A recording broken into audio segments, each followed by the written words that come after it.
Shalom. Tuhan baik bagi kita, puji nama Tuhan. Saudara, 1 Petrus 3 ayat 4 berbunyi, tetapi perhiasanmu ialah manusia batinia yang tersembunyi dengan perhiasan yang tidak binasa, yang berasal dari roh yang lemah lembut dan tenteram, yang sangat berharga di mata Allah. Saudaraku, tema firman Tuhan diubah jadi berharga. Ada manusia fisik, jasmania.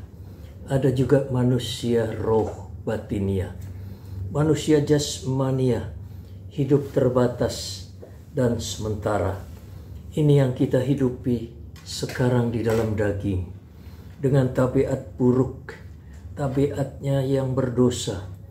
Karena itu nalurinya yang telah terhebit sejak awal moyang Adam memberontak kepada Sang Halik. Umumnya yang jasmani ini juga didandani orang begitu luar biasa, supaya keren di mata sesamanya.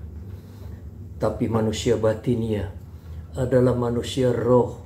Inilah yang akan hidup dalam kekekalan nanti selama-lamanya. Sesungguhnya manusia batinia inilah yang Tuhan mau supaya kita mendandaninya agar keren di matanya. Itulah yang Yesus oleh sebabnya mati menebusnya. Saudara-saudaraku, oleh sebab turun-temurun manusia diwariskan oleh dosa moyang. Kitab Mazmur 51 ayat 7 berkata, sesungguhnya dalam kesalahan aku diperanakan, di dalam dosa aku dikandung ibuku. Saudara, kita lahir dan hidup sebagai orang-orang hukuman. Orang yang di mata Tuhan tidak berharga. Yang siap dihukum sebab status kita sebagai pendosa. Oleh karena itu, namun demikian, kebesaran namanya dan kebesaran kasihnya, maka karya salibnya yang begitu agung, penuh dengan kemuliaan. Oleh sebab itu kita tertolong dan terselamatkan. Saudara, karya inkarnasi Kristus yang berlanjut pada kerja penebusannya di kayu salib di Kalvari, membebaskan orang-orang yang tersesat dan kita yang binasa. Sebagai orang pilihan yang dipersiapkan untuk maksud-maksud luhurnya, maka berikut kita memasuki tahapan proses didik sebagai murid. Hal ini dimaksudkan agar kita menjadi murid yang representatif dari Sang Guru kita, Kristus Yesus, yang menghidupi hidup Kristus sebagai saksi atas perubahan. Saudara-saudaraku, proses perubahan dengan berubah dan merombak hidup lama menjadi manusia baru dengan hidup barunya, itu harus dimulai dengan kesediaan menyangkali diri dan pikul salib setiap hari. Saudara, mengapa kita harus menyangkali diri? Sebab pada hidup manusia lama kita penuh dengan rupa-rupa keinginan berdosa, dorongan-dorongan dan pengaruh-pengaruh dari tabiat daging yang berdosa ini berlawanan dengan keinginan Tuhan. Saudara bisa baca dalam Galatia 5 ayat 17. Keinginan-keinginan daging berdosa inilah yang harus disangkali, yang harus disalibkan, yang harus dimatikan manifestasinya. Sebab kita sedang mengisi kehidupan baru kita, versi Tuhan Yesus. Memang proses perubahan yang dihasilkan tak akan pernah mencapai titik atau tahap yang sempurna. Sebab kita masih tinggal menyatu dengan dan di dalam tubuh tabiat berdosa, yaitu di dalam daging ini. Maka itu proses ini akan tarik ulur sepanjang umur hidup kita. Saudara, ketika kita melawan tabiat berdosa ini tiap-tiap hari, maka proses ini bernama pikul salib, sebuah penderitaan. Kita akan menderita dalam perjuangan seumur hidup melawan dosa. Kitab Roma 6 mencatatnya. Dan kitab 1 Petrus 4 ayat 1 dan 2. Saudara-saudaraku, kita menderita terhadap iblis dan roh-roh jahatnya. Rasul Paulus juga mengungkapkan dalam 2 Korintus 10 ayat 4 dan 5. Kita menanggung cemoohan, kita menanggung kebencian dari dunia ini.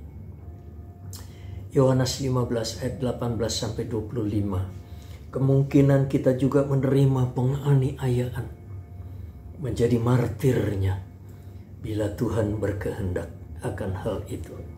Semua proses di atas akan menghasilkan bagi kita suatu kehidupan baru di dalam dan bersama Roh Kudus, menjadi manusia rohani, manusia yang batinia, yang kekal. Dengan kuasa Roh Kudus, saudara-saudaraku, kita dapat lalui proses salib ini. Roh Kudus yang mendorong dan memberi kita kesanggupan menjalani proses ini. Saudara, pikulan salib itu berat, sebab salib adalah lambang penderitaan. 1 Petrus 2 ayat 21, lambang cemoohan. Matius 27 ayat 39, salib adalah lambang kehinaan. Berani 12 ayat 2, salib adalah lambang kematian.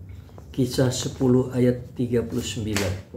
Saudara-saudaraku, namun demikian, di mata Tuhan, proses perubahan dari manusia lama menjadi manusia baru adalah sesuatu yang mahal, sesuatu yang bernilai, sesuatu yang berharga di mata Tuhan.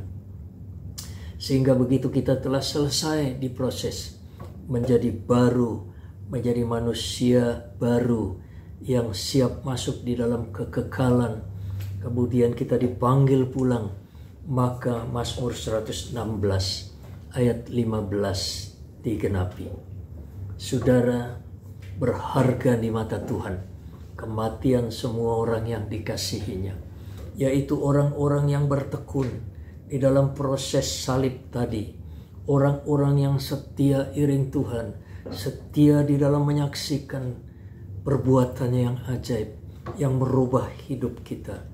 Saudara-saudaraku, kita bersyukur masih diberi kesempatan untuk mendandani manusia rohani, manusia yang kekal di dalam kesementaraan ini. Itu sebabnya janganlah kita sia-siakan. Selagi masih ada waktu, ikuti dan jalani pola Tuhan dengan tekun. Tak ampun dan bertobatlah sungguh-sungguh. Tinggalkan hidup lama dan berubahlah. Pahamilah, sebab ini adalah ketentuan Tuhan, kehendak Allah. Bertumbuhlah, jadilah saksinya.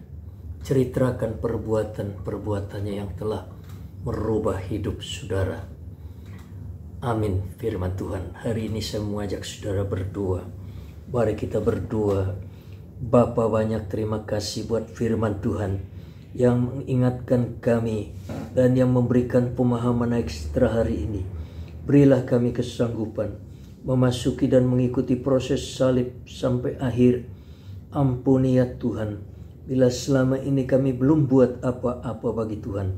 Sekarang tuntun dan sertai kami di dalam menceritakan perbuatan Tuhan yang telah memproses dan mengubah hidup kami, dan meteraikan firman-Mu pada hari ini buat kami.